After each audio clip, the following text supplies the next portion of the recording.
ഇന്ന് ഞാൻ ആലപിക്കാൻ ശ്രമിക്കുന്ന കവിത രാധാമണി പരമേശ്വരൻ്റെ രാധേയം എന്ന കവിതാ സമാഹാരത്തിലെ കടൽ സന്ധ്യ. ഈ പുസ്തകം അച്ചടിച്ചിരിക്കുന്നത് അക്ഷര ഓഫ്സെറ്റ്, തിരുവനന്തപുരം. അപ്പോൾ നമുക്ക് കേൾക്കാം. ഇതെൻ്റെ ഒരു ശ്രമമാണ്. കടൽ സന്ധ്യ.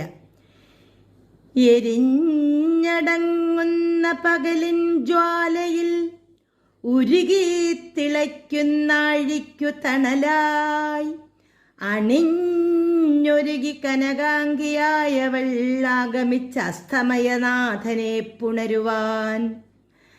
വർണ്ണപ്പകിട്ടിൽ വിളങ്ങി കളേഭരം വൈഢൂര്യരശ്മി പൊഴിച്ചു സീമയിൽ കുങ്കുമച്ചിന്തുകൾ മേനിക്കഴകേകി കൊഞ്ചിവന്നാനന്ദ കാഞ്ചന നൃത്തമാടി.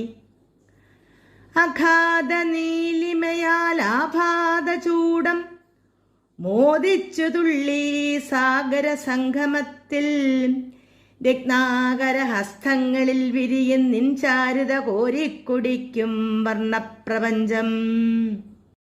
ഈ വീഡിയോ ഫുൾ കാണുവാൻ ചാനലിന് താഴെയുള്ള ആരോമാർക്ക് ക്ലിക്ക് ചെയ്യുക. അപ്പോൾ എല്ലാവർക്കും നന്ദി, നമസ്കാരം.